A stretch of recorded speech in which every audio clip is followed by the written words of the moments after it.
I'm going to kill you." These words, whispered in the dark, haunted California residents between 1974 and 1986.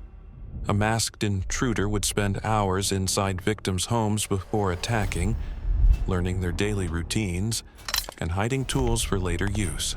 The Golden State Killer planned his attacks with a chilling precision that shocked investigators. He would visit neighborhoods over 30 times before choosing his targets. His methods were designed to create maximum fear, a strategy we will explore in detail. Before Joseph DeAngelo entered a home, he had already studied it carefully. What made him different from other criminals was his careful preparation. He treated neighborhoods like a chessboard, planning each move in advance. DeAngelo learned everything about his target areas. He memorized street layouts and watched how families lived.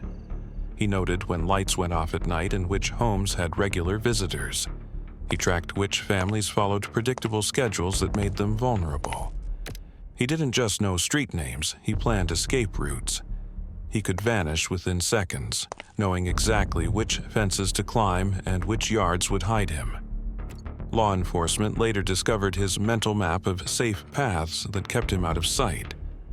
His choice of homes showed strategic thinking. He preferred houses with sliding glass doors that could be lifted off their tracks. Corner lots interested him because they offered multiple escape routes. Properties near empty fields or drainage channels gave him hidden paths away from potential police pursuit. What truly scared investigators was how much detail he collected about potential victims. He learned which floorboards made noise, which bedroom doors creaked, and how family dogs might react to strangers. This allowed him to move through dark homes like he belonged there. His background as a police officer gave him an insider's understanding of how law enforcement worked. He knew how to avoid leaving evidence and understood typical police response times. This knowledge became his shield, helping him avoid capture for decades. DeAngelo's phone calls were another way he gathered information. When men answered, he hung up quickly. With women, he would sometimes breathe heavily or whisper strange things. These calls helped him understand who lived in each home.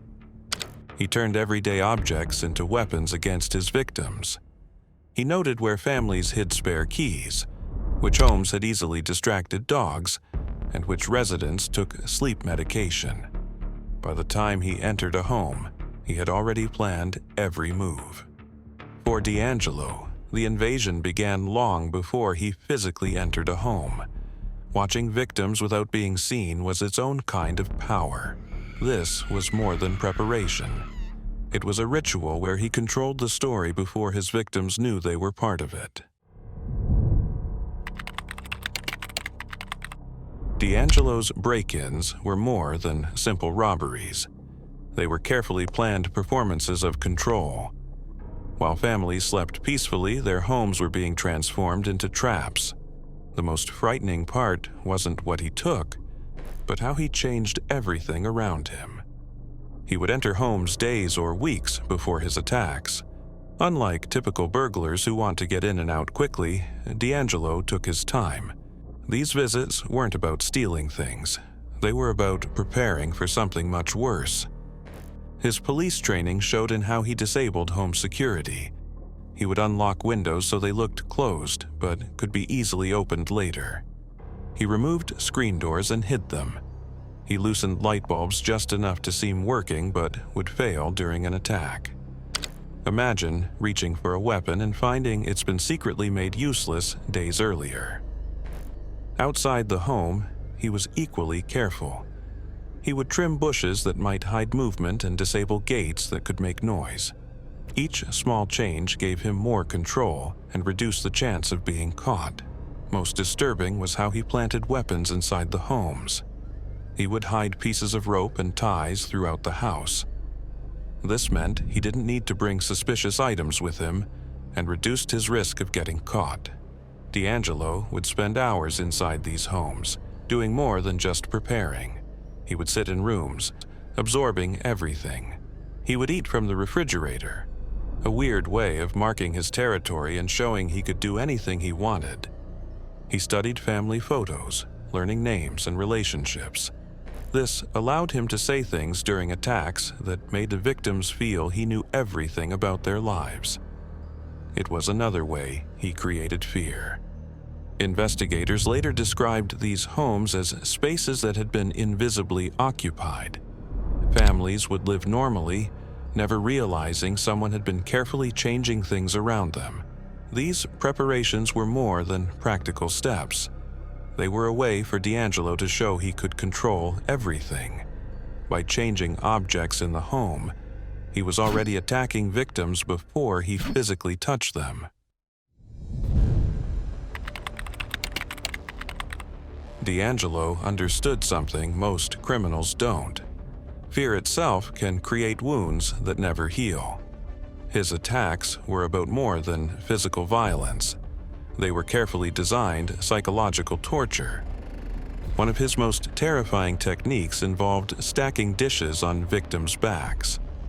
He would force male victims to lie face down, then balance dishes with a brutal warning. If the dishes fell, everyone would die. Victims would stay frozen for hours, muscles aching, trapped in total fear. His attacks followed a specific pattern, like a carefully rehearsed performance. Investigators found he used the same phrases at different crime scenes. This wasn't random violence. This was a calculated routine designed to cause maximum trauma. He would often pretend to leave a home while actually hiding inside. This meant victims never knew if they were truly safe. The moment they might try to escape or call for help, he would be there. Relief would turn instantly back into terror. He forced victims to lie face down with eyes closed. This sensory deprivation turned their own imagination into a weapon. Unable to see or predict what might happen, victims experienced total helplessness. Even after his attacks, DeAngelo would stay in victims' homes. He would eat their food, drink their beer, sometimes making strange comments about his mother. These weren't the actions of someone trying to escape. These were the actions of a predator who wanted to extend the victim's suffering. He used victims' own shoelaces to tie them up, turning their personal belongings into tools of terror. Familiar items became weapons, another way of destroying any sense of safety. What made DeAngelo truly terrifying was his understanding that psychological damage lasts longer than physical harm, the feeling that nowhere is safe, that control is an illusion. These were the real wounds he wanted to create.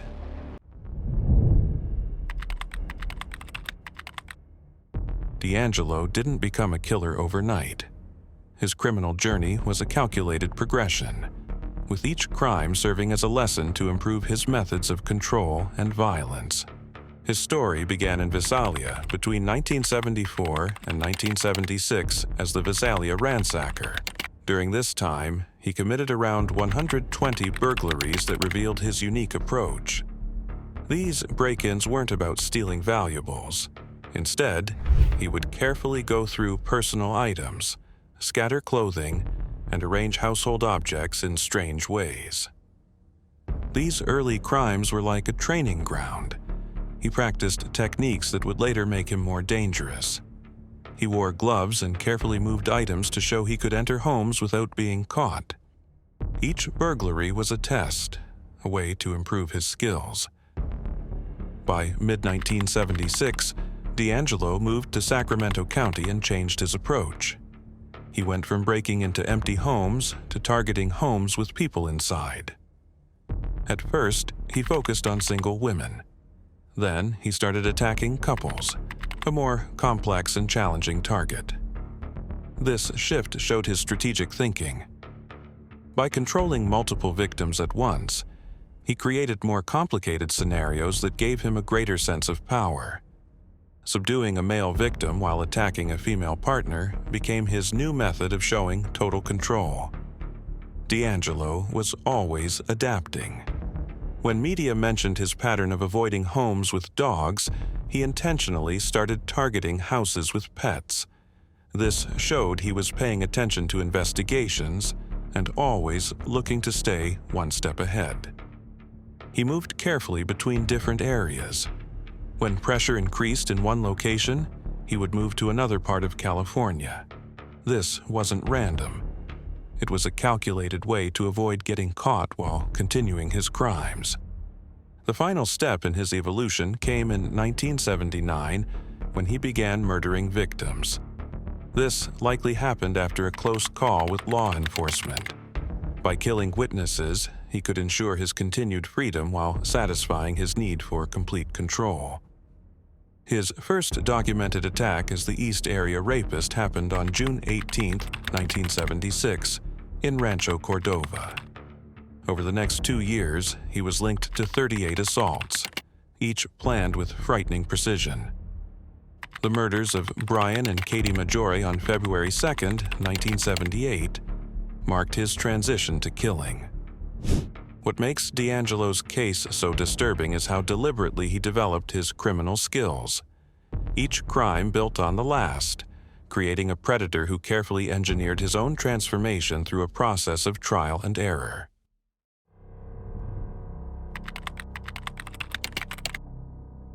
The most shocking part of DeAngelo's story wasn't his crimes. It was how normal he appeared. The monster wasn't hiding in shadows. He was mowing his lawn on Sundays, fixing cars during the week, and had even worn a police uniform for years. His jobs as a police officer and later as a mechanic were more than just work. They were perfect covers.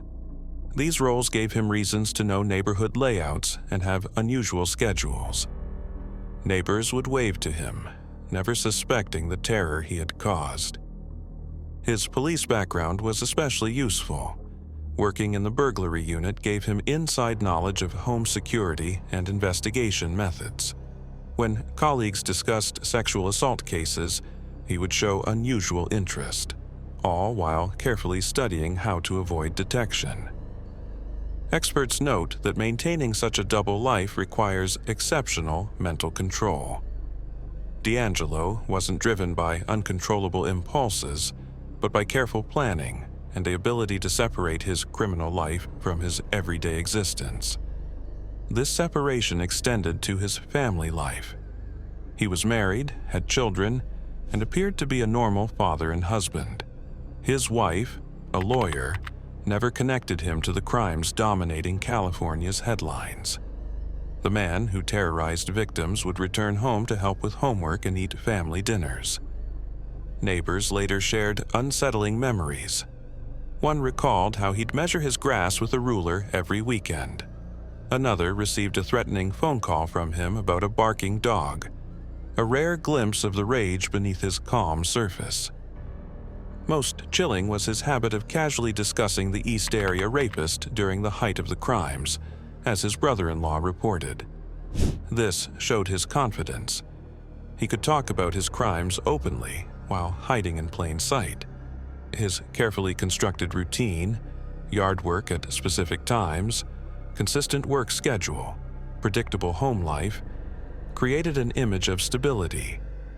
Investigators were looking for someone unstable, while DeAngelo cultivated a picture of boring reliability.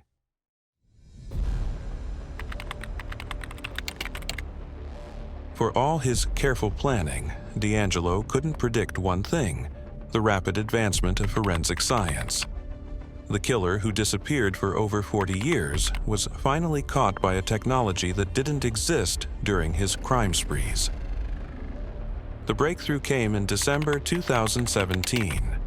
Detectives Paul Holes and Steve Kramer made a bold decision. They uploaded DNA from an old rape kit to a public genealogy website where people share family genetic information. The results were unexpected. They found 10 to 20 people who shared distant genetic connections with the killer. These were distant relatives who had innocently submitted their DNA to learn about their family history. What followed was an incredibly complex investigation. A small team of researchers had to build family trees connecting these distant genetic links. They dug through birth records, marriage certificates, and social media to map out possible connections. The team worked carefully, eliminating potential suspects based on age, location, and other factors. Slowly, they narrowed down the possibilities until one name remained: Joseph James DeAngelo. But they needed final proof. So, investigators collected DNA from two new sources: a car door handle and a tissue thrown in the trash. In a twist of irony, the man who had been so careful throughout his crimes carelessly discarded the very evidence that would expose him. The DNA matched. On April 24, 2018, Sacramento County deputies arrested DeAngelo at his home in Citrus Heights. The longest manhunt in American history had finally ended. The arrest shocked his quiet neighborhood. Neighbors who had waved to the retired grandfather while he trimmed his lawn couldn't believe the ordinary man they knew was California's most notorious serial killer.